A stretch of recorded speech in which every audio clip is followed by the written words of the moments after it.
Gentlemen, welcome back to another amazing episode of Invest in Yourself, the Digital Entrepreneur Podcast. I'm, of course, your host with the most, Phil Better, and I'm excited to have our guest today, another Aussie from down under, an amazing entrepreneur who helps serious business owners take their business exponentially to the next level with low cost, easy to implement strategies. So please welcome my guest, Kevin Hargraves. Kevin, welcome to the show.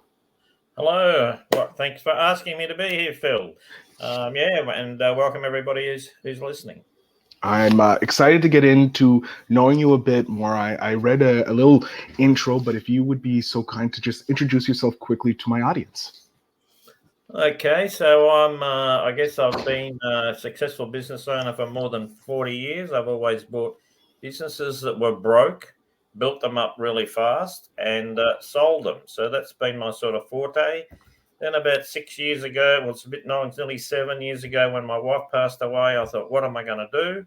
I thought, I know what I'm going to do. I'm going to go and help business owners grow their business because so many people out there in business, they're really good at what they do. In fact, they're great, but they've never learned how to run a business.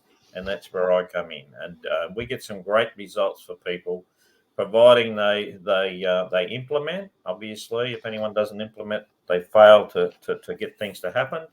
We get some great results. And look, it's not difficult stuff. It's just people don't realize it, Oh, and this is why I love having you on, because you're going to be able to share your over 40 years of expertise plus what you're doing now, which I can't believe. I never heard of people buying businesses as a business like that just didn't, like, I heard corporations and they just bring them into the corporation and then that business disappears after 5-10 years, not buying it and then selling it for a profit. This is completely new to me and this is exciting territory for me. How did you start that kind of business?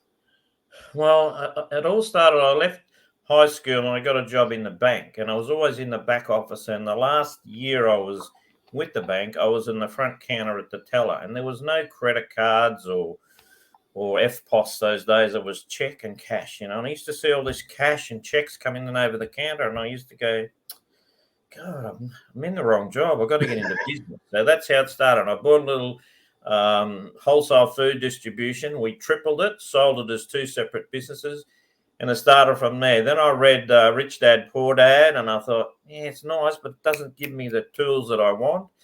So then I read The E-Myth by Michael Gerber. I'd no sooner read it, and he was touring Australia, all the capital cities, and I went to the one in Brisbane, and and his motto was, a business is never done until it's sold. So, that's where I got that from, and that's what I did after that, It was interesting at that conference. It's something that just sticks in my mind. There was probably 300 people in the room, and he said, put your hand up and tell me your name and what business you're in and how you're going. Well, probably 30 people, I guess, put their hand up and said, I'm Phil, and I do podcasts or whatever. And it's going good, right? Good. So it was 10 to 10. He said, in 10 minutes, we're going to have a break. There'll be tea and coffee and pastries outside. He said, you're welcome to help yourself. But all those business owners who put their hand up and told me that they're going good, he said, this is what I want you to do. He said, down in the foyer, he said, there's 4 public telephones. He said, I want you to go down there, ring your business and say this. Hi, it's Phil here. I'm going overseas for 3 months. Handle things, will you? And hang up. He said, now, if you can do that, you've got a business. He said, if you don't, you've got a job. He said, which one do you want? So it changed my whole outlook on business from that day forward. I then signed up to his coaching back in those days, which was just amazing stuff. It was only on like CD, but it was just amazing stuff. At that time, I just bought like pretty much wholesale, some retail landscape supply business that had one old truck. And I built it up in 3 years to have 14 trucks, 3 front-end loaders, an excavator, screening plant. And we were doing, we went from 1 to 14 trucks. We went from 200 grand to 2.5 million in 3 years, which was pretty good effort. And I used basically all these strategies. And that's what I still use today because they work in every business. I love this. I love how you have your simple strategy that works in every business. You're able to, now you're taking all the knowledge you have and of building businesses in different niches and different industries, and now you're helping businesses find like what it says behind you, find 100K in just Yeah. 45 minutes. That's that's an incredible offer. And um, so it was just you. The reason you just jumped in it, because I just want to summarize it, was you're sitting at the bank and you saw the money coming in and you're like, no, this is not me. And then one thing led to another, and now you went to buying multi businesses and making them jump from small to major industries. Yep, that's what we did. So yeah, so yeah, it's been a great ride with business. Businesses just runs through my blood these days. That's my life, Like start talking to me, I'll ask you about your business and say, well, what about this? Have you done this? And people go, oh, well, what do you mean? I, So yeah, I, I sorry to interrupt you. I love that because I'm like that with podcasting. Whenever someone has a podcast, I love talking to them about their podcast and yep, learning. I'm like, have you done this to grow it? Have you done this to monetize? So I love that we have something similar running through our veins. yeah. Is there a possibly a moment in your 40 odd years, your 4 decades of business that highlights why you do, like, keeps you warm on those tough nights? Because you're probably easy to the ebb and flow of business. It's ups and downs, and they probably, the highs and lows don't really bother you that much anymore. But sometimes you have that down day. Is there a memory or a moment that just you just go back to when you do have those bad days? I'm just trying to think. A down day. Look, you're always going to have People say, how's your day? And I say, mate, my day's fantastic. Every day is. Some days are a bit worse than others, but I haven't had too many bad days. I had a day where I had an argument with one of my managers. It wasn't really an argument; it was a disagreement of opinion. And he said, "Well, if that's how you think, I don't want to be here." And I thought, "Oops, okay." So he left, and I thought, geez, now I've got to try and find someone as good as, because he was good. But I always live by the philosophy that when one door closes, another one opens, and it's usually wider. And that's exactly what happens about a week later. So it just shows you. So I think if you can keep on that positive mindset, life doesn't get too bad. I like that. I like that, how you, even though you have the bad days, you know that something better is coming, and just like around the corner, it just pops in. You just got to Um, make it happen. You just sort of got to make it happen. Like, I don't know, something I've always been able to do. so has that been something that you've been able to do since you, like, when you started, or was that something that you slowly learned and it became something that you do? Yeah, look, I think it's a bit of a natural ability that I do have, but like, it doesn't matter how good you're at anything. The more you do it, the better you get. Do you know what I mean? It doesn't matter what the business, even your podcasting. I'm sure there's something you can do that will make it even better, because that's just how it is. Nothing's so good it can't be better. So that's what you've got to keep continuing to strive for. That's what I've always done, and look, it just works if you do it.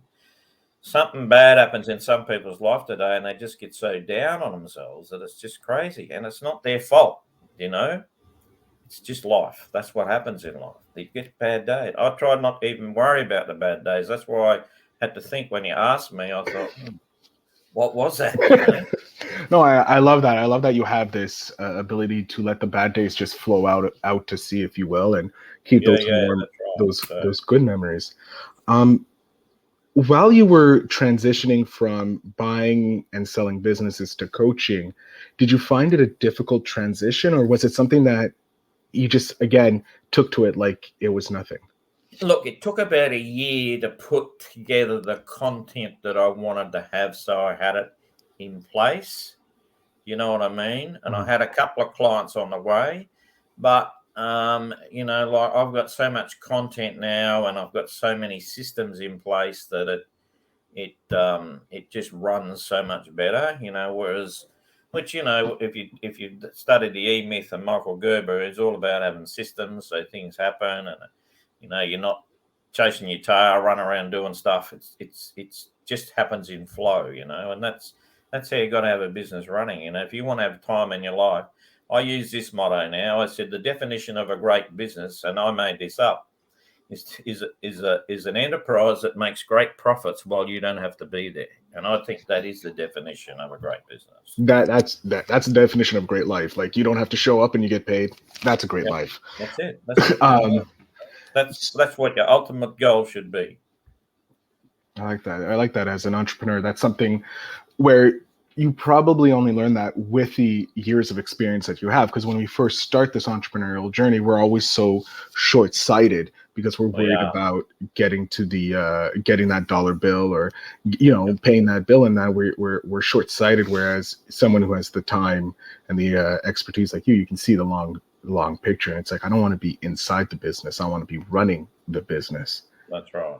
Yeah, and that's what happens. Most people, especially if they come from like I don't know different types of areas, whether it be a doctor, a physio, or accountant, they're so busy doing it that they just don't get to work on the business. I mean, as I've said before, you can have the best product or service in the world, but if no one knows about it, they're never going to buy it off you. So marketing's pretty important in any business. However, I see lots of business owners spend lots of money on marketing, and when I say, "Well, how many sales or how many leads did you get from this?" they can't even tell me. I said, "Well, you're paying here for whatever it is. Let's say it's SEO, and it's sending people to your website, and they go there, and you've got no point of difference from your competitor.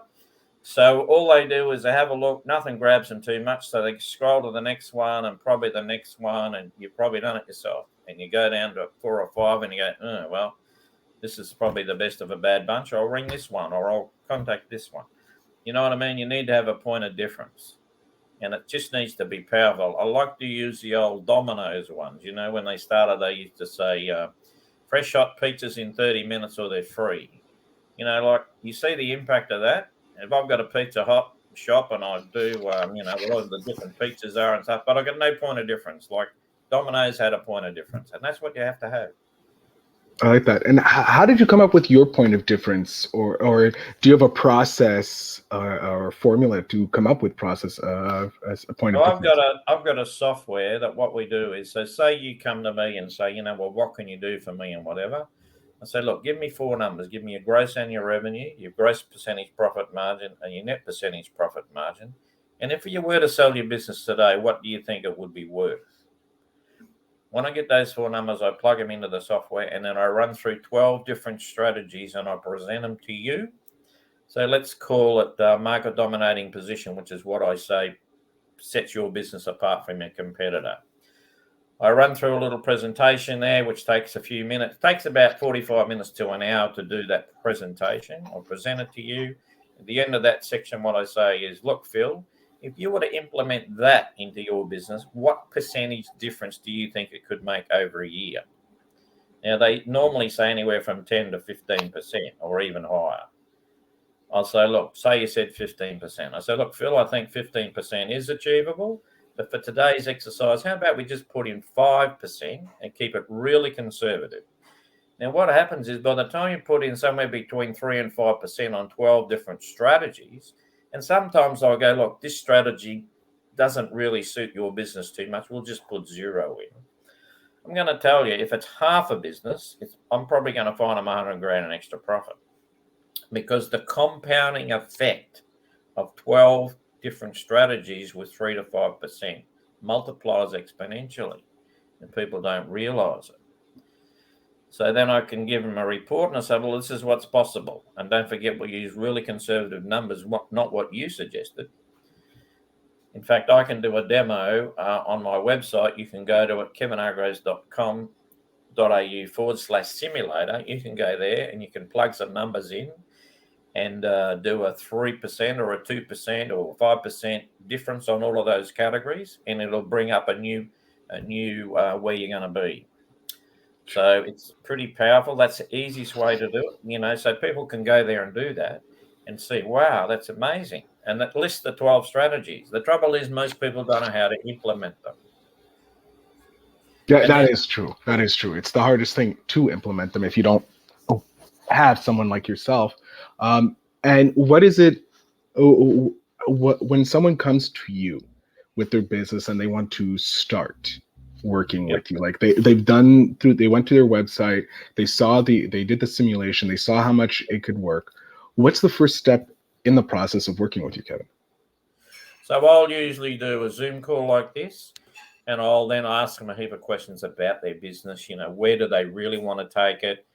If I could get them another 20% more sales in the next 3 months, could they handle it? Because they want 20% more sales, but sometimes the back end won't handle it. So we need to get that sorted as well. There's a lot of little things to make fit together. Do you know what I mean? Mm-hmm. And like some business, like I just recently worked with a plumber, like on a 1-to-1 where I went to his place and his wife was there, and they were turning over 620 grand, I think it was, a year, but they were losing money. And she said, "Well, why are we losing money? Can you help?" I said, "I can. Send me a profit and loss, and we'll have a look." So I had a look at it, and I'm not going to mention their name, but their wages and their superannuation, or whatever you call it in Canada, I'm not sure, some called 401k or something, was 59% of their turnover. I said, "There's something wrong here." I said, "You mustn't be quoting, or you must be underquoting, or you mustn't be charging your jobs out or something." She said, "No, we do all that. We do all that. So it must be the pricing." She said, "It's not the pricing, Kevin. We've been charging this price for 10 years. I said, "Listen to what you just said." She stepped back a bit and thought. I said, "Let's call around some of your competitors and see." So we called around some competitors. Yeah, they were charging miles more. So we increased their call out rate from 66 to 77, which is a 16% increase. We increased their call out rate $25 per 15 minutes to $35 per 15 minutes. That's a 40% increase. Now, do you think that made a huge difference to their business? Yeah.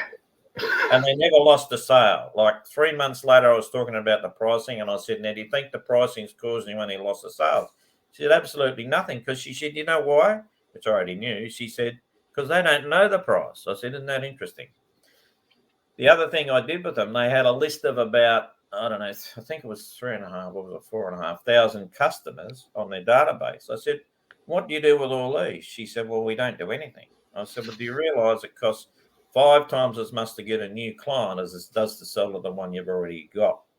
I said, "How about we set up an email campaign? We'll do a 15 or 12 or 15 week series of emails, about different things." Because I said, "Here's the problem is someone might ring up and get their drain unblocked, but next year their hot water system goes and they don't even realize you do hot water system. So they go back to Google again. You know what I mean? Or they might want their bathroom renovated. They don't realize you do that. They only think you do block drains." So we did that. Well, between those two things, that business just almost tripled. Just two things. Two simple things: engaging and So, I usually like to have a look at the business just to see what's going on there and ask questions related to all of those 12 strategies so we can see. Because then I usually prioritize. This one will be first, this one will be, Jeez. I do want to talk about one of your strategies, one of the 12 strategies you have. We're going to give that as a freebie to the audience to tease them to go to your website, because I do want them to go to the website, see the other 12 strategies. What is one of the strategies listeners listening right now can implement like immediately in their business without having too much I'll work? tell you the easiest strategy to implement, and you can do it today. Raise your prices. And the person who has the biggest problem with raising the price is the business owner. The customer doesn't really know the price. So if you put it up, because every dollar you put the price up goes into your bottom line, into your pocket, because it costs no more to produce whatever you're going to sell them, whether it's a service or whatever. Just put your price up. That's the easiest one. And the second easiest one is cut your costs. So if I go to a business and we're going to look at cutting costs, I'll go to their bank statement and we'll go through the expenses on there and we'll go, "Hang on, what's this? Oh, that's a subscription I signed up to." I said, "Do you use it?" "No." "Well, it's $40 a month." "Let's delete that," right? So we cancel all that. Go to their credit card, you'll find the same thing. I do a little presentation where I say how to increase your net profit by 58% in 5 minutes when you leave here. Put your price up 10%. reduce your cost of goods by 5% and reduce your expenses by 5%, and it'll depend on the business and the margin, but it'll give you around about a 58% increase in your net profit. It's pretty powerful. That is insane. How just small changes, like just taking a quick glance at your credit card statement to see what are the recurring expenses and where you can cut them, can do so much for a business. Yeah. Absolutely. But you know, people just tend to pay them like every month because they reoccur. They go, oh yeah, that's such and such, but they forget that they've never used it probably anyway, or they looked at it once and went, oh, too hard, but they still keep paying. It just amazes me. That's insane. That's So insane. that's the two easiest strategies you can implement today and have them completed by the end of the week. That is some amazing. I can't wait to clip just this section and share it on Instagram and social media, so all my audience can start implementing that today. Now, we are coming close to the end of the episode, and I always like asking this question because it is a little self-serving. But I have your 10-year-old self here, Kevin. He's standing beside me. We want to offer him one single piece of advice to help young Kevin go through life. What piece of advice are we offering him? I think the best advice is to get advice. The best advice is to get advice from someone who knows what they're doing. Because you can't know everything. A 10-year-old or 20-year-old or 30-year-old, it doesn't matter what the age, is to get good advice. Now, a 10-year-old, it might be from your parents, but good advice is the key because it puts you on the right path to where you want to go. I think that's the best. I have to fully agree with that, Kevin. I think that's some amazing life advice. Always stay curious, always ask questions, always keep investing in yourself. Kevin, I'm going to jump off the screen here. I want you to let my audience know where they can find you, how they can follow you, support you, or even, jump on that call and save or find $100,000 in their business. So the floor is yours. Yep. Hi, everybody. So you can find me at my website, kevinhargraves.com.au. You can go there and schedule a call with me. We can just have a chat. Tell me where you are, what you want to do. I'm happy to give you a free call. Always do that. You can download my book or my magazine interview from that website as well. And there's a bit of information on there that's worth a read. So that's the best way to contact me. As I said, you can book a call. And I'll call you. Just leave your number and first name. I'll give you a call and we can chat about whatever you want to do with your business. More than happy to do that. I think that's the best way. Or you can email me at info@kevinhargraves.com.au. That's info@kevinhargraves.com.au. Kevin, I can't thank you enough for coming on the podcast and sharing all your wisdom with my audience. More than welcome, Phil. To my audience, remember, check out the show notes down below to connect with Kevin, get that free simulation, as well as getting access to his books and magazines. I thank you again for listening, and remember to always invest in your